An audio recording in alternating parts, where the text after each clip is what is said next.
അള്ളാഹു ബർക്കത്ത് ചെയ്യുമാറാകട്ടെ. ഈ ബർക്കത്ത് എന്ന് പറഞ്ഞാൽ എന്താ? നമ്മൾ വിചാരിക്കുന്നത് വാരിക്കോരി കിട്ടുന്നതിനാണ് ബർക്കത്ത്. അല്ലടോ, ബർക്കത്ത് എന്ന് പറഞ്ഞാൽ എന്താ?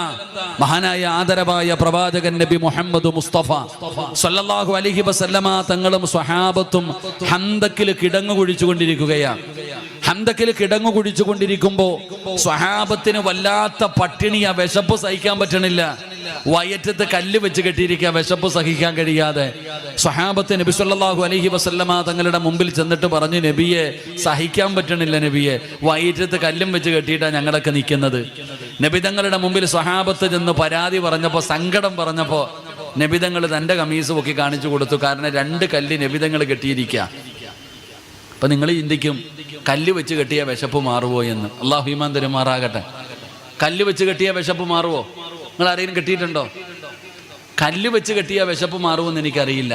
എന്നാൽ നിങ്ങളുടെ വാപ്പായ്ക്ക് ഒരു പച്ച ബെൽറ്റ് ഉണ്ടായിരുന്നു, ഇല്ലേ? ഉണ്ടോ?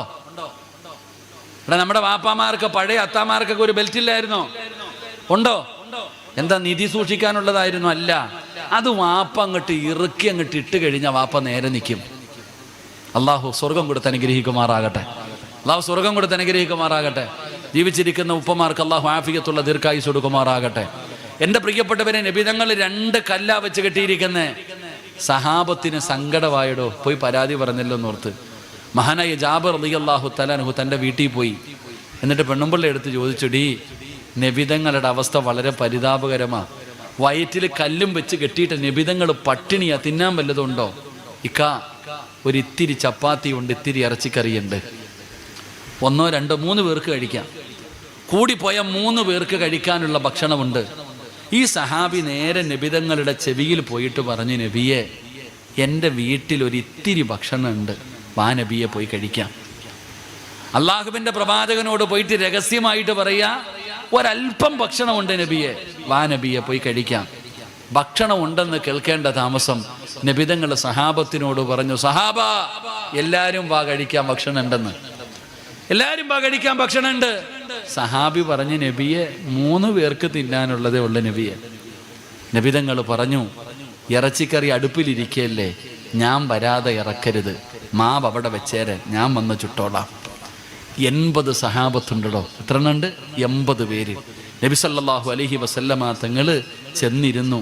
ചപ്പാത്തി ഉണ്ടാക്കും, ചുട്ടു കൊടുക്കും, ഇറച്ചിക്കറി കോരി കൊടുക്കും. ആ 80 പേരും തിന്നു, ബാക്കി വന്നടോ. ഇതിനാ ബർക്കത്തെന്ന് പറയുന്നത്. അള്ളാഹു ഈമാൻ നൽകുമാറാകട്ടെ. പള്ളിയിൽ ചോറ് വെക്കുമ്പോൾ നേർച്ചയ്ക്ക് ചോറ് വെക്കുമ്പോൾ എന്തുകൊണ്ടാ ഉസ്താദ് വന്ന് ദുആ ചെയ്യുന്നേ? ഉസ്താദ് വന്ന് തുടങ്ങുമല്ലോ, അല്ലാതെ കമ്മിറ്റിക്കാരിലെ തുടങ്ങുന്നേ. ഉസ്താദന്മാരെ കൊണ്ടുവരുമല്ലോ, തങ്ങന്മാരെ കൊണ്ടുവന്ന, അതൊരു ബർക്കത്താണ്. ഇതിനാണ് ബർക്കത്തെന്ന് പറയുക. ബർക്കത്തെന്ന് പറഞ്ഞാൽ ഒരുപാട് കിട്ടലല്ല, അള്ളാഹു തന്നത് മരിക്കുവോളം നിലനിൽക്കല, അതാ ബർക്കത്ത്. അള്ളാഹു ഈമാൻ നൽകുമാറാകട്ടെ. ഈ കൈ കൊണ്ട് മരിക്കുന്ന ദിവസം വരെ പൊക്കാനും താഴ്ത്താനും ഉപയോഗിക്കാൻ കഴിഞ്ഞാലേ ഈ കൈ കൊണ്ട് വിലയുള്ളൂ. ഈ നാവ് കൊണ്ട് മരിക്കുന്ന സമയം വരെ സംസാരിക്കാൻ കഴിയുമെങ്കിലേ പ്രയോജനമുള്ളൂ. ഈ കാലുകൊണ്ട് നടക്കാൻ പറ്റിയാലേ പ്രയോജനമുള്ളൂ. ഇല്ലെങ്കിൽ ഇതുകൊണ്ട് എന്ത് പ്രയോജനം? മരിക്കുന്ന കാലം വരെ അല്ല തന്നത് വീടാകട്ടെ, കാറാകട്ടെ, മക്കളാകട്ടെ, സമ്പത്താകട്ടെ, പണമാകട്ടെ, ഭാര്യയാകട്ടെ, അല്ല തന്നത് മരിക്കുമ്പോഴും നിലനിന്ന് കിട്ടണം. അള്ളാഹു ഭാഗ്യം തരുമാറാകട്ടെ. അള്ളാഹു ഭാഗ്യം തരുമാറാകട്ടെ. അങ്ങനെ നിലനിൽക്കണമെന്ന് ആഗ്രഹമുള്ളവരൊക്കെ ഒന്ന് കൈവക്കിക്കേ. അൽഹംദുലില്ലാ. ചിലർ പറയുന്നത് പിരിവെടുത്ത് ജീവിച്ചോളാം, അത് നിൻ്റെ ഇഷ്ടം. അള്ളാഹു ഈമാൻ തരുമാറാകട്ടെ. നിങ്ങൾക്ക് വേണോ? ഞാനൊരു ദിക്ർ പറഞ്ഞു തരാം. ഞാൻ പറയുന്ന ഒരു ദിക്ർ നിങ്ങൾ പറഞ്ഞാൽ നിനക്കല്ല ഇന്ന് തന്നത് മുഴുവനും മരിക്കുന്ന കാലം വരെ ഉണ്ടാകും. അള്ളാഹു ഭാഗ്യം തരുമാറാകട്ടെ. അള്ളാഹു ബർക്കത്ത് ചെയ്യുമാറാകട്ടെ. ബർക്കത്ത് വേണോ? വേണ്ടേ?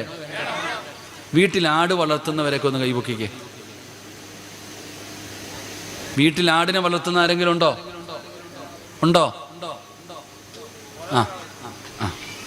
ആരുടെ വീട്ടിലാണോ ആടിനെ വളർത്തുന്നത് അവൻ്റെ വീട്ടിൽ ബർക്കത്തുണ്ടെന്ന് അള്ളാഹു നമുക്ക് ഈമാൻ നൽകുമാറാകട്ടെ. എന്തിനെ വളർത്തിയ ഉണ്ടോ? TV ഉണ്ടോ? 2 ഒന്ന് ഹാളിൽ, ഒന്ന് റൂമിൽ, പിന്നെ കയ്യിലൊന്ന്. അള്ളാഹു കാത്തിരക്ഷിക്കുമാറാകട്ടെ. എല്ലാത്തിൻ്റെ കയ്യിലും മൊബൈല്. ഒരു കാര്യം ഞാൻ പറയാം സഹോദരങ്ങളെ, മൊബൈൽ കൊടുത്തു പഠിപ്പിക്കരുത് മക്കളെ. നിങ്ങളുടെ മക്കൾ കഞ്ചാവ് അടിക്കുമോ? ഇല്ല. കള്ളു കുടിക്കുമോ? ഇല്ല. കള്ള് കുടിക്കുന്നവന്, സ്ഥിരമായി കള്ള് കുടിക്കുന്നവന് ആ സമയത്ത് കുടിച്ചില്ലെങ്കിൽ അവൻ്റെ സ്വഭാവം മാറത്തില്ലേ? മാറുമോ? ഓ, നിങ്ങളൊക്കെ മലക്കുകൾ, ഞാൻ മാത്രമേ ഉള്ളൂ മനുഷ്യനായിട്ട്. ഇവിടെ സ്ഥിരമായി കള്ള് കുടിക്കുന്നവന്, കഞ്ചാവ് അടിക്കുന്നവന് അത് കുടിച്ചില്ലെങ്കിൽ വലിയ പ്രയാസമാണ്. എന്നാൽ ഈ മൊബൈൽ വെച്ചിരിക്കുന്ന മക്കളുടെ കയ്യിൽ നിന്ന് ആ മൊബൈൽ വാങ്ങിച്ചു നോക്കിയേ, അവൻ്റെ സ്വഭാവം കാണാം. അപ്പം അത്രയ്ക്കും അഡിക്റ്റായിപ്പോയി നമ്മുടെ മക്കൾ. അള്ളാഹു നമ്മുടെ മക്കളെ കാത്തിരക്ഷിക്കുമാറാകട്ടെ. പിഴപ്പിക്കുക ഉമ്മമാർ സുഖത്തിന് വേണ്ടി. അവർക്ക് ഇത്തിരി നേരം ഉറങ്ങണം, ഇത്തിരി നേരം വഴുതു പറയണം, അതിന് മൊബൈലും കൊടുത്തിട്ട് ഇന്ന ഒരു ഉസ്താദ് വന്നു പോയത് പോലും അറിയണില്ല മക്കൾ. ഞാൻ ഇപ്പോൾ ഭക്ഷണം കഴിക്കാൻ പോണ വീട്ടിൽ ഞാൻ പറഞ്ഞിട്ടാണ് വന്ന മൊബൈലിനെ കുറിച്ച്. അള്ളാഹു ആ പയ്യൻ്റെ ആ കുടുംബത്തിലെ പിതാവ് മരിച്ചുപോയി. അള്ളാഹു സ്വർഗം കൊടുക്കുമാറാകട്ടെ, ഖബർ വിശാലമാക്കി കൊടുക്കുമാറാകട്ടെ. അപ്പോൾ വീട്ടിൽ ആടിനെ വളർത്തി എന്ത് കിട്ടും? ആടിൻ്റെ കിലോയ്ക്ക് എന്നാ വിലയെന്നറിയോ? നിങ്ങൾ നോക്കിയോ, ഓരോ പെരുന്നാളിനും വെട്ടുന്ന ആടിന് വല്ല കണക്കുണ്ടോ? മുഹിയുദ്ദീൻ ഷെയ്ഖിൻ്റെ ആണ്ട് വന്ന, ജീലാനി ദിനം വന്ന, വയല് വന്ന, എന്ത് സലാത്തോ ആട്ടിറച്ചിയല്ലേ ഇപ്പോൾ സഹോദര, എന്ത് വിലയാ. എന്നിട്ട് ഇത് എവിടുന്നാ വരുന്നേ?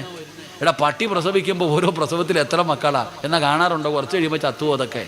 എന്ന ആട്, ഏത് വീട്ടിൽ ആടിനെ വളർത്തുന്നുണ്ടോ ആ വീട്ടിൽ ബറക്കത്തുണ്ട്. അള്ളാഹു ഭാഗ്യം തരുമാറാകട്ടെ. കോഴിയെ വളർത്താറുണ്ടോ വീട്ടിൽ? കോഴിക്കടയിലെ കോഴിയല്ല, വീട്ടിൽ വളർത്താറുണ്ടോ? ഏത് വീട്ടിലാണോ കോഴിയെ വളർത്തുന്നത് ആ വീട്ടിൽ ബറക്കത്തുണ്ട്. അള്ളാഹു ഈമാൻ നൽകുമാറാകട്ടെ. വീട്ടിൽ ആട്ടുകല്ലുണ്ടോ? വീട്ടിൽ ആട്ടുകല്ലുണ്ടോ?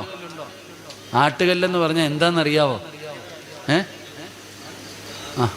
ഉസ്താദ് ഉണ്ടായിരുന്നു, സുഖല്ലേ? ഗുറാത്തല്ലേ ഉസ്താദ്? ആട്ടുകല്ലുണ്ടോ വീട്ടിൽ? ഇങ്ങോട്ട് നോക്കും മനുഷ്യന്മാർ, ആട്ടുകല്ലുണ്ടോ? ആട്ടുകല്ല് ഏതാന്ന് യൂട്യൂബിൽ കയറി നോക്കണം. ഇപ്പം ആട്ടുകല്ല്. ഇപ്പോൾ പെണ്ണുങ്ങൾ മൊത്തം ജിമ്മിന് പോവാ തടി കുറയ്ക്കാൻ. സുബ്ഹാനല്ലാഹ്, എന്തുവാ അപ്പം ഒന്ന് ആലോചിക്കുക. താത്താമാർ മൊത്തം ഇപ്പോൾ ജിമ്മില്ല. ഈ ഡ്രൈവിങ്ങും പഠിക്കാൻ പോകുന്നുണ്ട് പെണ്ണ്. ലൈവായില്ലയോ? അള്ളാഹു കാത്തിരക്ഷിക്കുമാറാകട്ടെ. ഒന്നും പറയില്ലപ്പാ. ഞാൻ പണ്ട് പെണ്ണുങ്ങളെ തല്ലാൻ പറ്റുന്ന 5 സമയമുണ്ടെന്ന് പ്രസംഗിച്ചു. ഇപ്പോൾ 29 കേസുണ്ട്. അള്ളാഹു കാക്കുമാറാകട്ടെ. എന്നിട്ട് ഒന്നും പറയാൻ പറ്റത്തില്ല. ജിമ്മിന് പോവാ താത്താമാർ. എടാ, ഏത് ഉമ്മാമയാ ജിമ്മിന് പോയിട്ടുള്ളത്? 100 വയസ്സ് വരെ 90 വയസ്സ് വരെ ജീവിച്ച ഏത് ഉമ്മയാ ജിമ്മിന് പോയിട്ടുള്ളത്? ജിം എന്താണെന്നറിയോ? എടാ, എന്ത് ഈ പെണ്ണുങ്ങൾ ഈ ജിമ്മിന് പോയിട്ട് ഇതൊക്കെ എന്താ ചെയ്യുന്നേ? എടാ, മിറ്റം തൂക്കാറുണ്ടോ? മിറ്റം തൂക്കുന്ന എക്സസൈസ് അറിയോ? ഈ തുണി കഴുകാറുണ്ടോ ഏതെങ്കിലും പെണ്ണുങ്ങൾ? നമ്മൾ ഈ കല്ലിൻ്റെ മുകളിൽ ഇട്ടിട്ട് ഈ തുണി ഇങ്ങനെ ആക്കാറുണ്ടല്ലോ. എന്ത് നല്ല എക്സസൈസാ. ചമ്മന്തി അരയ്ക്കാറുണ്ടോ? ചമ്മന്തി അരച്ചിട്ടുണ്ടോ? ആട്ടിങ്ങനെ മാവാട്ടാറുണ്ടോ? ഇതൊക്കെ എന്നാ എക്സസൈസാ. എന്നിട്ട് ജിമ്മി പോന്നു താത്താമാർ. അള്ളാഹു സ്വർഗം കൊടുക്കുമാറാകട്ടെ. ആരുടെ വീട്ടിലാണോ ആട്ടുകല്, മണ്ണ് കൊണ്ടുണ്ടാക്കിയ കറിച്ചട്ടി ഉണ്ടോ വീട്ടിൽ? അതിപ്പോൾ എല്ലാത്തിൻ്റെ വീട്ടിലുണ്ട്. ചട്ടിച്ചോറ് തിന്നുന്ന കലത്തിലല്ലേ ഇപ്പോൾ ചട്ടിയോടെ വീട്ടിൽ കൊണ്ടുപോകല്ലേ. അപ്പോൾ നാളെ രാവിലെ കരുനാഗപ്പള്ളിയിലോ ഓച്ചിറയിലോ പോവാ മാർക്കറ്റിൽ. ഒരാട്ടുംകുട്ടിയെ വാങ്ങണം, 2-3 കോഴിക്കുഞ്ഞുങ്ങളെ വാങ്ങണം, ഒരാട്ടുകല്ല് വാങ്ങണം, കുറച്ച് ചട്ടിയും വാങ്ങിയിട്ട് വീട്ടിൽ പോയിട്ട് പഴയതുപോലെ ജീവിക്ക്. അള്ളാഹു ബർക്കത്ത് നൽകുമാറാകട്ടെ. അള്ളാഹു ബർക്കത്ത് നൽകുമാറാകട്ടെ. ആമീൻ പറ. അള്ളാഹു ബർക്കത്ത് നൽകുമാറാകട്ടെ. സുഖം കൂടിപ്പോയി, അതാ ഇപ്പോഴത്തെ പ്രശ്നം. എല്ലാത്തിനും സുഖം കൂടിപ്പോയി. അതുകൊണ്ട് തന്നെയാ മടി, ഇതെല്ലാം പ്രയാസങ്ങളാ. ജോലി ചെയ്യാൻ മടി, എല്ലാത്തിനും ബുദ്ധിമുട്ട്. അള്ളാഹു നമ്മുടെ ഭാര്യമാർക്ക് ആഫിയത്തുള്ള ദീർഘായുസ് കൊടുക്കുമാറാകട്ടെ. എൻ്റെ പ്രിയപ്പെട്ട സഹോദരങ്ങളെ, ബർക്കത്ത് വേണോ? അള്ളാഹുവിൻ്റെ വിശുദ്ധമായ ഖുർആൻ പറയുന്നു, ഒരു ദിക്ർ ഞാൻ പറഞ്ഞു തരാം, ഇത് ഇന്ന് മുതലങ്ങ് പറയാൻ തുടങ്ങിക്കോ. ഈ പറയുന്ന ദിക്ർ നിങ്ങൾ പറഞ്ഞാൽ അള്ളാഹു നിങ്ങൾക്ക് നൽകിയ നിഅമത്ത് മരിക്കുന്ന കാലം വരെ നിലനിർത്തി തരും. അള്ളാഹു ഭാഗ്യം തരുമാറാകട്ടെ. ഇൻഷാല്ലാഹ് പറഞ്ഞൂടെ? ഇന്ന് സൂറത്തുൽ കഹ്ഫ് ഓതിയില്ലേ? ആ സൂറത്തുൽ കഹ്ഫിനകത്ത് അള്ളാഹു 2 ചെറുപ്പക്കാരുടെ ചരിത്രം പറയുന്നുണ്ട്. അതിനകത്ത് ഒരു ചെറുപ്പക്കാരൻ തൻ്റെ കൃഷിയിടം മുഴുവനും തൻ്റെ വിളവുകളൊക്കെ നഷ്ടപ്പെട്ടു പോയപ്പോൾ ഒരാളോട് പറയുന്നുണ്ട്, ഒറ്റ ദിക്ർ പറഞ്ഞിരുന്നെങ്കിൽ നിനക്കിത് നഷ്ടപ്പെടില്ലായിരുന്നു. നിങ്ങൾ ഖുർആൻ എടുത്ത് നോക്കിക്കോ, ചരിത്രം പറയാൻ സമയമില്ല, അതുകൊണ്ട് ഞാൻ ദിക്ർ പറഞ്ഞു തരാം. മാഷാ അല്ലാ പറഞ്ഞോ? മാഷാ അല്ലാ ലാ ഖുവത ഇല്ലാ ബില്ലാ. ഒന്ന് പറഞ്ഞേ. അത് ഓട്ടോയുടെ പുറകിൽ എഴുതി വെക്കാനുള്ളതല്ല, വണ്ടിയുടെ പുറകിൽ എഴുതി വെക്കാനുള്ളതല്ല. മാഷാ അല്ലാ ലാ ഖുവത ഇല്ലാ ബില്ലാ. വീട്ടിൽ കയറുമ്പോൾ പറയുന്നുണ്ടോ വീട് നിലനിൽക്കും. കാറിൽ കയറുമ്പോൾ പറയുന്നുണ്ടോ കാറ് നിലനിൽക്കും. കടയിൽ കയറുമ്പോൾ പറയുന്നുണ്ടോ കട നിലനിൽക്കും, ജോലിക്ക് പോകുമ്പോൾ പറയുന്നുണ്ടോ ജോലി നിലനിൽക്കും. മാഷാ അല്ലാ ലാ ഖുവത ഇല്ലാ ബില്ലാ. അള്ളാഹു നൽകിയ നിഅമത്ത് അള്ളാഹു നിലനിർത്തി തരുമെന്ന് നബിയുനാ റസൂലുള്ളാഹി സ്വല്ലല്ലാഹു അലൈഹി വസല്ലം. അള്ളാഹു നമുക്ക് ഭാഗ്യം നൽകുമാറാകട്ടെ. അതുകൊണ്ട് എൻ്റെ പ്രിയപ്പെട്ട സഹോദരങ്ങളെ, 6 എണ്ണം പറയണമെന്ന് ആഗ്രഹമുണ്ട്. 2 എണ്ണം പറഞ്ഞപ്പോൾ 11 മണിയാകുന്നു. അതുകൊണ്ട് ഇൻഷാ അല്ലാഹ് മലക്കുകൾ വഹി വരുന്നതിന് മുമ്പ്, പോലീസ് വണ്ടി വരുന്നതിന് മുമ്പ് ഇത് നിർത്തിയേക്കണം. അള്ളാഹു നമുക്ക് ബർക്കത്ത് നൽകുമാറാകട്ടെ. പറഞ്ഞതും കേട്ടതും അള്ളാഹു സ്വാലിഹായ അമലായി അള്ളാഹു സ്വീകരിക്കുമാറാകട്ടെ. സംഘാടകർ അൽഹംദുലില്ലാ ഒരുപാട് നല്ല കാര്യങ്ങൾ ചെയ്യുന്നുണ്ട്. അവർ പറഞ്ഞു, ഉസ്താദെ ഞങ്ങൾക്ക് പല വിഷമങ്ങളുമുണ്ട്, ഞങ്ങളിതൊക്കെ ചെയ്യുമ്പോൾ ഞങ്ങളെ കുറ്റം പറയുന്നവരുണ്ട്. ഇതിൻ്റെ സംഘാടകരോട് എനിക്ക് പറയാനുള്ളത്, എൻ്റെ പ്രിയപ്പെട്ട സഹോദരങ്ങളെ, കഴുതയും കടുവയും തമ്മിൽ ഒരിക്കൽ ഒരു തർക്കമുണ്ടായി. എന്താ തർക്കമെന്നറിയോ? കഴുത പറഞ്ഞു പുല്ലിൻ്റെ നിറം മഞ്ഞയാണെന്ന്, കടുവ പറഞ്ഞു എടാ പച്ചയാണെന്ന്. കടുവ എന്തു പറഞ്ഞു? പുല്ലിൻ്റെ നിറം എന്താ? നിങ്ങൾ പറ, പുല്ലിൻ്റെ നിറം എന്താ? പച്ച. കടുവ എന്തു പറയുന്നു? പച്ചയാ. കഴുത എന്തു പറയുന്നു? മഞ്ഞയാ. എത്ര പറഞ്ഞിട്ട് ഈ കഴുത സമ്മതിക്കണില്ല. എത്ര പറഞ്ഞിട്ടും കഴുത പറയണത് മഞ്ഞയാന്നാ. അവസാനം കടുവയ്ക്ക് ഹാലിളവി കൊടുത്തു 4-5 എണ്ണം എടുത്തിട്ട്. കടുവ കഴുത എടുത്തിട്ടങ്ങ് ചാമ്പി. അടി കൊണ്ട് കഴിഞ്ഞപ്പോൾ കഴുതയ്ക്ക് ഭയങ്കര സങ്കടം. നേരെ സിംഹരാജാവിൻ്റെ മുമ്പിൽ പോയി. എന്നിട്ട് സിംഹരാജാവിനെടുത്തു പറഞ്ഞു, യജമാൻ രാജാവേ, ഈ കടുവ എന്നെ തല്ലി. അപ്പോൾ കേസ് കോടതി വന്നപ്പോൾ രാജാവ് ചോദിച്ചു എന്താ പ്രശ്നമെന്ന്. അപ്പോൾ കടുവ പറഞ്ഞു, ഈ കഴുത പറയുക പുല്ലിൻ്റെ നിറം മഞ്ഞയാണെന്ന്, ഞാൻ പറഞ്ഞു പച്ചയാ. എത്ര പറഞ്ഞിട്ട് ഇവൻ കേൾക്കണില്ല, അതുകൊണ്ടാണ് ഞാൻ തല്ലിയേ. കുറച്ചു നേരം മിണ്ടാതെ ഇരുന്നിട്ട് സിംഹരാജാവ് വിധിച്ചു കടുവയ്ക്ക് 10 തല്ല് കൊടുക്കാൻ. അപ്പോൾ കടുവ ചോദിച്ചു, രാജാവേ പുല്ലിൻ്റെ നിറം പച്ചയല്ലേ, ഇവനെ അല്ലേ തല്ലണ്ടേ, എന്തിനാ എന്നെ തല്ലുന്നേന്ന്. അപ്പോൾ സിംഹരാജാവ് കടുവയോട് പറഞ്ഞ ഒരു കാര്യമുണ്ട്. ലോകത്തുള്ള എല്ലാവർക്കും അറിയാം പുല്ലിൻ്റെ നിറം പച്ചയാണെന്ന്. ഈ വിവരമില്ലാത്ത കഴുത മഞ്ഞയാണെന്ന് പറഞ്ഞപ്പോൾ നീ എന്തിനാ ഇവൻ്റെ അടുത്ത് തർക്കിച്ച് സമയം കളഞ്ഞത്? അള്ളാഹു കാത്തിരക്ഷിക്കുമാറാകട്ടെ. അതിനകത്തുണ്ട് എല്ലാം. അള്ളാഹു നമുക്ക് ഈമാൻ നൽകുമാറാകട്ടെ. എടോ, ഞാൻ പറയുന്നത്, ഈ കാരുണ്യ പ്രവർത്തനം ആരു പറഞ്ഞാലും നിങ്ങൾ നിർത്തരുത്. യതീമിൻ്റെ വില നിങ്ങൾക്കറിയുമോ? നബിതങ്ങൾ പറയുകയാ, അന വഖാഫിൽ യതീമി ഫി ജന്നത്തി ഹഖദ. ആരെങ്കിലും ഞാൻ യതീമ, നബിതങ്ങൾ പറഞ്ഞു ഞാൻ യതീമ. യതീമിനെ സ്നേഹിക്കുന്നവർക്ക് സ്വർഗമുണ്ടെന്നല്ല പറഞ്ഞത്, തൻ്റെ വിരൽ ചേർത്ത് വെച്ചിട്ട് പറഞ്ഞു ഞാനും അവരും സ്വർഗത്തിൽ ഇത്രയും അടുത്ത. നബിതങ്ങൾ തൻ്റെ വിരൽ കാണിച്ചിട്ട് പറയാ, അള്ളാഹുവിൻ്റെ റസൂല് പറയുന്നു, യതീമിനെ സഹായിക്കുന്നവൻ, യതീമിനെ സ്നേഹിക്കുന്നവൻ, ഞാനും അവനും നാളെ സ്വർഗത്തിൽ ഇതുപോലെ അടുത്താണെന്ന് മഹാനായ നബിയുനാ റസൂലുള്ളാഹി. ഉറക്കപ്പറ, മഹാനായ നബിയുനാ റസൂലുള്ളാഹി. നിങ്ങൾക്ക് യതീമിൻ്റെ മഹത്വം അറിയോ? പാപം പൊറുക്കണമെങ്കിൽ നമ്മളൊക്കെ ഒരുപാട് പാപം ചെയ്യുന്നവരാ. പെട്ടെന്ന് പാപം പൊറുക്കാനുള്ള വഴി മക്കത്ത് പോയിട്ട് ഹജറുൽ അസ്വദ് മുത്തിയാൽ മതി. എല്ലാ പാവവും അള്ളാഹു പുറത്തു തരും. അള്ളാഹു പോയി മുത്താൻ ഭാഗ്യം തരുമാറാകട്ടെ. അവിടെ പോയാൽ മുത്താൻ പറ്റുമോ? പൈസ മുടക്കി മക്കത്ത് പോയാൽ ഹജറുൽ അസ്വദ് മുത്താൻ പറ്റുമോ? തൊടാൻ പറ്റുമോ? എവിടെ തൊടാനായില്ലേ? എൻ്റെ പ്രിയപ്പെട്ടവരെ, യതീമിൻ്റെ വില നിങ്ങൾക്കറിയോ? യതീമായ ഒരു കുഞ്ഞിൻ്റെ തലയിൽ കൈവച്ചിട്ടിങ്ങനെ തടകണം. യതീമായ മക്കളുടെ തലയിൽ കൈവച്ചിട്ട് തലോടിയാൽ എത്ര മുടി നിന്റെ കയ്യിൽ തൊടുന്നുണ്ടോ അത്രയും പാവം അള്ളാഹു പുറത്തു തരുമെന്ന് നബിയുനാ റസൂലുള്ളാഹി. അതാണ് യതീം. യതീമായ മക്കളുടെ തലയിൽ കൈവച്ചിട്ടൊന്ന് തടകിയ നിന്റെ പാപം മുഴുവൻ അള്ളാഹു പൊറുക്കും. അതാണ് യതീം. ആ യതീമിനെയായി ഇവർ സഹായിക്കുന്നത്. അങ്ങനെയുള്ള യതീമായ മക്കളുടെ വിവാഹമാ, 8 മക്കളുടെ വിവാഹമല്ലേ ഇവർ നടത്തിയത്. ഇവർ അംബാനിമാരാ? ഒരു കൂലിപ്പണിക്ക് പോകുന്ന പാവങ്ങളല്ലേ സഹോദരങ്ങളെ? അവരുടെ കൂടെ നമ്മളും കൂടണം. അല്ലാഹു നമുക്ക് ഭാഗ്യം തരുമാറാകട്ടെ. എൻ്റെ പ്രിയപ്പെട്ട സഹോദരങ്ങളെ, എടോ, നമുക്ക് കിട്ടുന്ന പ്രതിഫലത്തെക്കുറിച്ച് നമ്മൾ ചിന്തിക്കാത്തതാ. എൻ്റെ പ്രിയപ്പെട്ടവരെ, ഒരു ചെരുപ്പ് കുത്തിയായ മനുഷ്യനുണ്ടായിരുന്നു. അദ്ദേഹത്തിൻ്റെ ജീവിതത്തിലെ ഏറ്റവും വലിയ മോഹം ഹജ്ജിന് പോകണമെന്നൊരാഗ്രഹമല്ലാതെ വേറെ ഒന്നുമില്ല. ചെരുപ്പ് കുത്തികെട്ട് കിട്ടുന്ന ആ തുച്ഛമായ പൈസ സൂക്ഷിച്ചു വെക്കാൻ തുടങ്ങിയിട്ട് കൊല്ലങ്ങളായി, വർഷങ്ങളോളം കൂട്ടിവെച്ചു. അവസാനം ഹജ്ജിന് പോകാനുള്ള പൈസ ഏകദേശമൊക്കെയായി. ചെരുപ്പ് കുത്തിയായ മനുഷ്യൻ ഒരു ദിവസം തൻ്റെ വീട്ടിലേക്ക് കയറി വന്നപ്പോൾ ഭാര്യ പറഞ്ഞു, ഞാൻ ഗർഭിണിയായ പെണ്ണുങ്ങളുടെ ആഗ്രഹം സാധിപ്പിച്ചു കൊടുക്കണമെന്ന എനിക്കിത്തിരി ഇറച്ചി കഴിക്കണം, എനിക്കിത്തിരി ഇറച്ചി കഴിക്കണം. നിങ്ങൾ പൈസ കൊടുത്ത് മേടിച്ചു തരേണ്ട, കാരണം നിങ്ങളുടെ കയ്യിൽ പൈസ ഇല്ലെന്ന് എനിക്കറിയാം. അതാ ഇന്ന് വരെ പറയാത്തത്. നിങ്ങളുടെ കയ്യിൽ പൈസ ഇല്ല, കിട്ടുന്ന പൈസ മുഴുവനും ഹജ്ജിന് വേണ്ടി മാറ്റിവെക്കുകയാ. നിങ്ങൾക്ക് ഇറച്ചി വാങ്ങിത്തരാൻ പൈസ ഇല്ലെന്ന് എനിക്കറിയാം, അതുകൊണ്ടാണ് ഞാൻ ഇന്ന് വരെ പറയാത്തത്. പക്ഷെ ഇന്ന് പറയാനുള്ള കാരണം, അയൽവാസിയുടെ വീട്ടിൽ ഇന്ന് ഇറച്ചിക്കറിയാം. അയൽവാസിയുടെ വീട്ടിൽ നിന്ന് ഇറച്ചിക്കറിയുടെ മണം അടിക്കുന്നുണ്ട്. അവിടെയെങ്കിലും ചെന്നിട്ട് എനിക്കിത്തിരി കറി വാങ്ങിത്താ.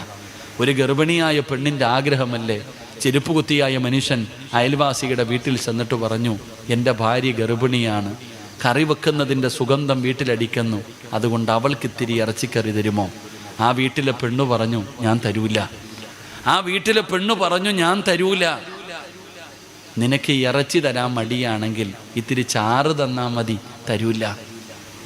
എത്ര നിർബന്ധിച്ചിട്ടും ആ പെണ്ണ് കൊടുക്കാൻ തയ്യാറായില്ല. ഈ മോഫക്കായ ചെരുപ്പ് കുത്തിയായ മനുഷ്യൻ ചോദിച്ചു, എന്തേ തരാത്തെ? ഒരിത്തിരി ചാറ് പോലും തരാത്തതെന്താ? അവസാനം ആ പെണ്ണ് പറഞ്ഞു, ഈ ഇറച്ചി നിങ്ങൾക്ക് കഴിക്കാൻ പാടില്ല. അപ്പം ഈ മനുഷ്യൻ ചോദിച്ചു, നീയും മുസ്ലിം, ഞാനും മുസ്ലിം, നിനക്ക് കഴിക്കാമെങ്കിൽ എനിക്കും കഴിക്കാമല്ലോ. ഇല്ല, കഴിക്കാൻ പാടില്ല. എത്ര ചോദിച്ചിട്ട് അവസാനം നിർബന്ധിച്ചപ്പോൾ ആ പെണ്ണ് കരഞ്ഞുകൊണ്ട് പറയുകയാ, ഞാൻ വിധവയാ, എൻ്റെ മക്കൾ യതീമീങ്ങളാ, ഭക്ഷണം കഴിച്ചിട്ട് ദിവസങ്ങളായി, എൻ്റെ മക്കൾ ഇറച്ചി വേണമെന്ന് പറഞ്ഞ് കരയാൻ തുടങ്ങിയിട്ട് കാലം കുറയായി, എനിക്ക് വാങ്ങിച്ചു കൊടുക്കാൻ പൈസ ഒന്നുമില്ല. ഞാൻ ഇന്ന് വഴിയിലൂടെ നടന്നു വരുമ്പോൾ ഒരു കോവർ കഴുത ചത്ത് കിടക്കുന്നു. ഒരു കഴുത ചത്ത് കിടക്കുന്നു. ആ കഴുതയുടെ ശരീരത്ത് നിന്ന് കുറച്ച് ഇറച്ചി വെട്ടിക്കൊണ്ടുവന്നു. അതാ ഈ വീട്ടിൽ കറി വെക്കുന്നത്.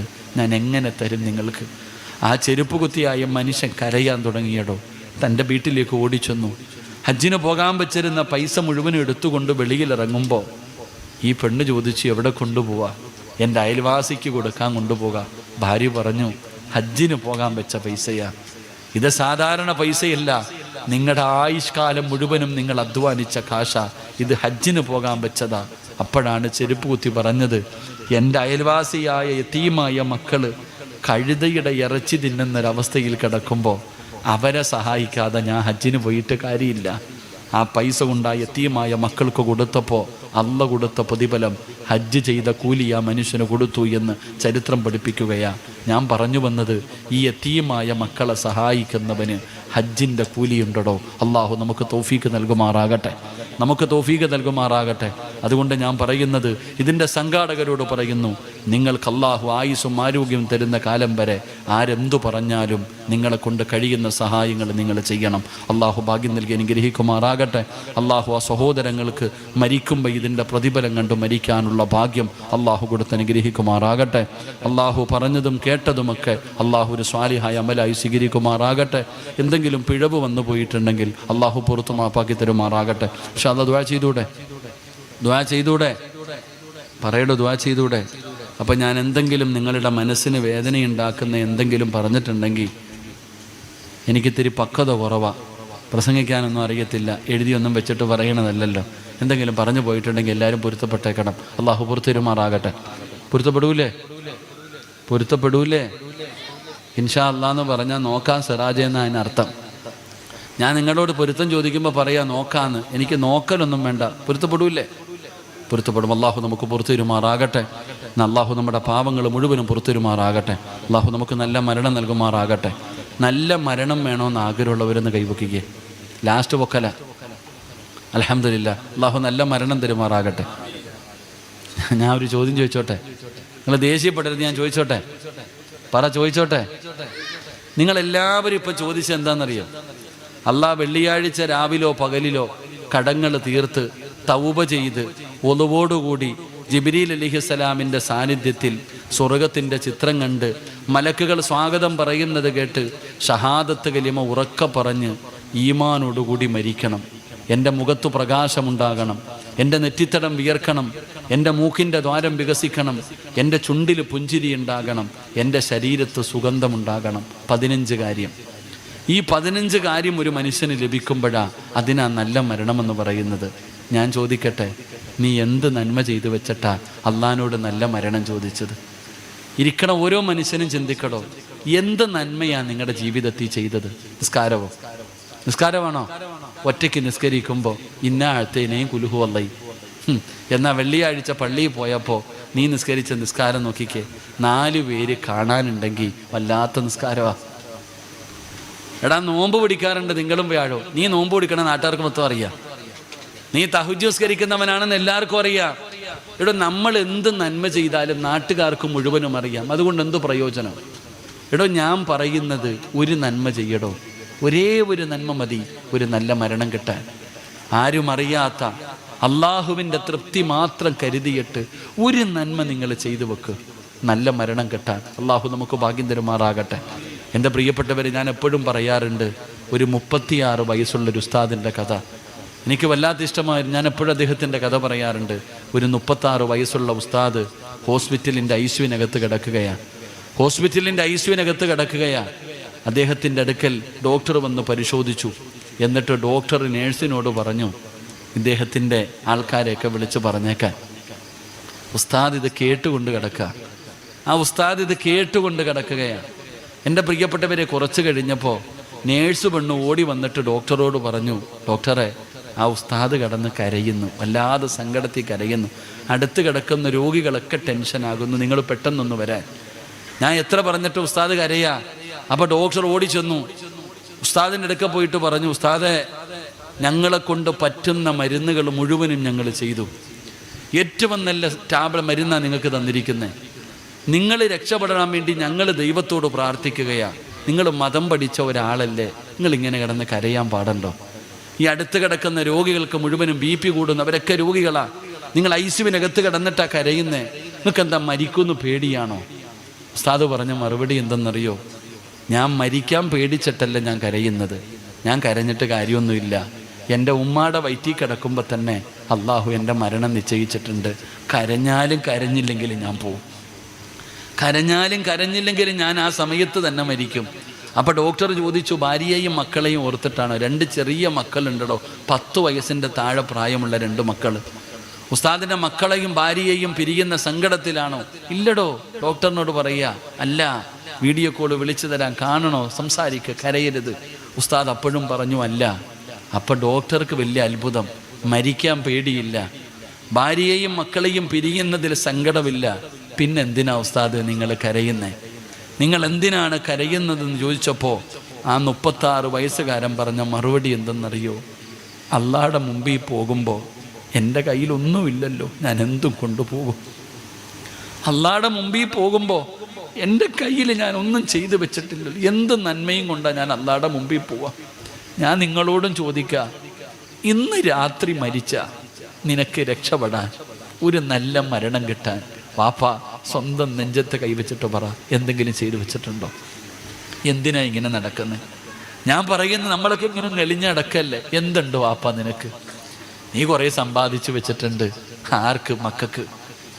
നിന്റെ ഖബർ എവിടാണെന്ന് പോലും തിരഞ്ഞു വരുത്തില്ല ഒരുത്തനും. ഇന്ന് വെള്ളിയാഴ്ച ആയിരുന്നല്ലോ, എത്ര എണ്ണം പോയി വാപ്പാനെ കാണാൻ? നിങ്ങൾ എത്ര പേരാ പോയേ? എടാ നീയൊക്കെ മരിച്ചാൽ നിന്റെ മയ്യത്ത് കുളിപ്പിക്കാനെങ്കിലും അറിയോ മക്കൾക്ക്? ഒന്ന് സ്വന്തം ചിന്തിക്ക്.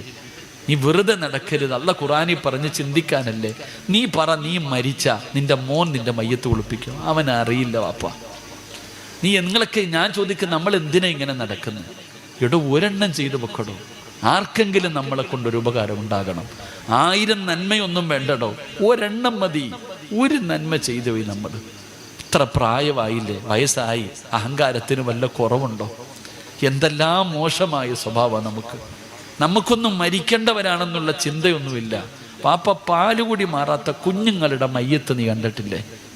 നിന്റെ മകൻ്റെ കണ്ടിൽ ഇത്ര കൊച്ചുകുട്ടികളുടെ ജനാസ നിങ്ങളൊക്കെ കാണുന്നു, പക്ഷെ നന്നാകാൻ നമ്മളെ കൊണ്ട് പറ്റുന്നില്ലടോ. എന്നിട്ട് അള്ളാഹിനോട് പറയുക, നല്ല മരണം തരാൻ. എവിടുന്ന് കിട്ടാനാ വാപ്പ? എന്ത് നീ കോഴി അറുത്തിടുമല്ലോ, കോഴിക്കടയിൽ പോകും, പെരുന്നാളിന് പോത്തിനെ അറക്കുന്ന കണ്ടിട്ടുണ്ടോ? ഈ പോത്ത് കയ്യും കാലും ഒക്കെ ഇട്ട് ഇങ്ങനെ അടിക്കും തലയൊക്കെ, നീ കണ്ടി രസിക്കും. അത് കോമഡി കേട്ടിട്ടല്ല അങ്ങനെ ചെയ്യണേ.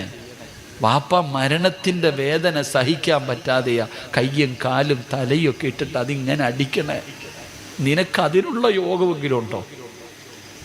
നിനക്കല്ല അത്രയെങ്കിലും കരുണ നമ്മളോട് കാണിക്കുമോ? എടോ 70,000 മലക്കുകൾ കയ്യും കാലും പിടിച്ചു വെക്കും. റൂഹ് പിടിക്കുമ്പോൾ 70,000 മലക്കുകൾ പിടിച്ചു വെക്കണമെങ്കിൽ അതെന്ത് വേദനയാപ്പ. എന്തേ നമ്മൾ അതിനെക്കുറിച്ച് ചിന്തിക്കാത്തത്? അതുകൊണ്ട് വെറുതെ വയല് വെച്ചിട്ട് കാര്യമൊന്നുമില്ല. ഇന്ന് വയലൊക്കെ ഉത്സവമാടോ, ഒരു നാടിൻ്റെ ഉത്സവം. അങ്ങനല്ലടോ. നമ്മുടെ ജീവിതത്തിൽ മാറ്റം വരണം. അള്ളാഹു മാറ്റം നൽകി അനുഗ്രഹിക്കുമാറാകട്ടെ. അള്ളാഹു മാറ്റം നൽകി അനുഗ്രഹിക്കുമാറാകട്ടെ. അതുകൊണ്ട് ഞാൻ പറയുക, നമ്മൾ ഇത്ര പേര് ഇവിടെ ഒരുമിച്ച് കൂടി നമുക്ക് എന്തെങ്കിലും ഒരു ഉപകാരം വേണ്ടേ? നബിതങ്ങൾ പറഞ്ഞത്, യതീമിനെ സഹായിക്കുന്നവർ നാളെ എൻ്റെ കൂടെ സ്വർഗത്തിൽ ഇതുപോലെ ഒരുമിച്ച. അള്ളാഹുവേ, എനിക്ക് നബിതങ്ങളുടെ കൂട്ടുകാരനാകണം സ്വർഗത്തിൽ. അള്ളാഹുവിൻ്റെ പ്രവാചകൻ സല്ലല്ലാഹു അലൈഹി വസല്ലമ തങ്ങളുടെ സ്വർഗത്തിലെ കൂട്ടുകാരനാകണം. നിങ്ങൾക്ക് ഞാനൊരു അവസരം തരാം. നിങ്ങളുടെ നാട്ടിലെ യതീമായ ഒരു മോളുടെ കല്യാണം നടക്കുമ്പോൾ 1 പവൻ സ്വർണം നമ്മളെല്ലാവരും കൂടെ വിചാരിച്ചാൽ കൊടുക്കാമല്ലോ. ഒരാൾ കൊടുക്കാൻ ഞാൻ പറയണില്ല, എടോ, നമുക്ക് 1 പവൻ കൊടുക്കാൻ പറ്റിയാൽ ആ യതീമായ പെണ്ണിൻ്റെ ഒരു ദുആ പോരെ നമുക്ക് അള്ളാഹു നല്ല മരണം തരാൻ. അള്ളാഹു നമുക്ക് ഈമാൻ നൽകുമാറാകട്ടെ. ഇന്നോ നാളെയോ ഒന്നുമില്ല എൻ്റെ പ്രിയപ്പെട്ടവരെ. ഈ സംഘാടകർ ഒരു യതീമായ മകളുടെ വിവാഹം നടക്കുമ്പോൾ നമ്മളെ കൊണ്ട് കഴിയുന്നത് നമ്മൾ കൊടുക്കണം. അള്ളാഹു നമുക്ക് ഭാഗ്യം തരുമാറാകട്ടെ. നിങ്ങൾ തരുമോ ഇല്ലയോ എന്ന് എനിക്കറിയില്ല. എങ്കിലും യതീമായ ഒരു മകൾക്ക് വേണ്ടി ചോദിക്കാൻ അള്ളാഹു എനിക്ക് നാണക്കേടൊന്നുമില്ല. അള്ളാഹു പറയുകയാ, നിനക്ക് ഞാൻ സ്വർഗം തരാം. ഇന്നല്ലാഹ അസ്തറാ മിനൽ മുഅ്മിനീന അൻഫുസഹും വ അംവാലഹും ബിഅന്ന ലഹുമുൽ ജന്ന. നീ മരിക്കുമ്പോൾ അള്ളാഹ് നിനക്ക് സ്വർഗം തരും. സ്വർഗം കണ്ടിട്ടേ മരിക്കൂ. അള്ളാഹു ഭാഗ്യം തരുമാറാകട്ടെ. ഞാൻ ആരോടും പറഞ്ഞു വെച്ചിട്ടില്ല.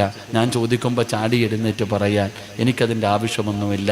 നിങ്ങൾ തന്നാലും ഒന്നുമില്ല, തന്നില്ലെങ്കിലും ഒന്നുമില്ല. ചോദിച്ചതിൻ്റെ പ്രതിഫലം എൻ്റെ റബ്ബെനിക്ക് തരും. അള്ളാഹു നൽകി അനുഗ്രഹിക്കുമാറാകട്ടെ. ഒന്ന് മുകളിലേക്ക് നോക്കൂ വാപ്പ. സീറ്റ് കണ്ടോ? നീ സീറ്റേ കണ്ടുള്ളൂ. എന്നാൽ ഒരു മലക്ക് നിന്റെ തലയുടെ മുകളിൽ നിൽക്കുന്നുണ്ട്.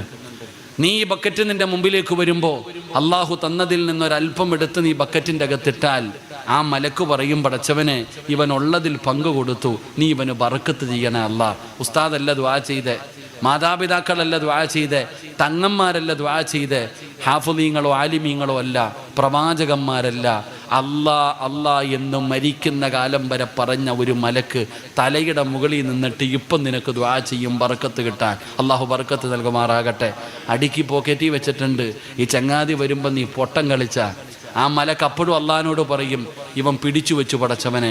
നീ പൈസ കൊടുത്തിട്ട് ഇവൻ പിടിച്ചു വെച്ചവനെ ഈ പിടിച്ചു വെച്ചതുപോലെ നീയും പിടിച്ചു വെക്കണേ അല്ലാ. പോയി മക്കളെ, പോയി. നിങ്ങൾ അതുകൊണ്ട് മലക്കുകളുടെ ദുആ വാങ്ങണം. അതുകൊണ്ട് ഇൻഷാ അല്ലാഹ് എല്ലാവരും അവരവരുടെ കയ്യിലുള്ളതിൽ നിന്നൊരു നല്ല സദക്ക. നിങ്ങൾ ആ ബക്കറ്റ് കൊണ്ടുപോകണേ ആണോ? ബക്കറ്റ് കൊണ്ടുപോകുന്ന ചങ്ങാതിക്ക് വേണ്ട ഒന്നാമത്തെ ഗുണം, നാണമെന്ന് പറയുന്ന സാധനം ഉണ്ടാകാൻ പാടില്ല. ലജ്ജ എന്ന് പറയുന്ന സാധനം ഒരു മടിയും വേണ്ട. എങ്കിൽ ഞാൻ പോകാം. ഇൻഷാ അല്ലാഹ് അവിടെ പോയി എല്ലാവരുടെ മുമ്പിൽ നിന്ന് അൽഹംദുലില്ലാ ഉള്ളത് വാങ്ങിക്ക്. അള്ളാഹു ബർക്കത്ത് ചെയ്യുമാറാകട്ടെ. ഇവിടെ തുടങ്ങിക്കും ഇൻഷാ അല്ലാഹ്. സ്വല്ലല്ലാഹു അലാ മുഹമ്മദ്.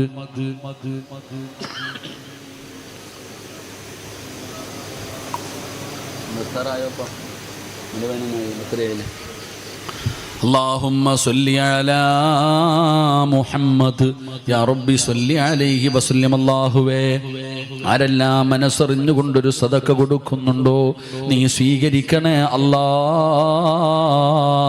അർഹമായ പ്രതിഫലം കൊടുക്കണേ അല്ലാ. എല്ലാ പ്രയാസങ്ങളും മാറ്റണേ അല്ലാ. മാരകമായ ഏതെങ്കിലും രോഗത്തിൻ്റെ അണുക്കളവരുടെ ശരീരത്തിലുണ്ടോ ഈ സദഖയുടെ ബറക്കത്ത് കൊണ്ട് കരിച്ചു കളയണേ അല്ലാ.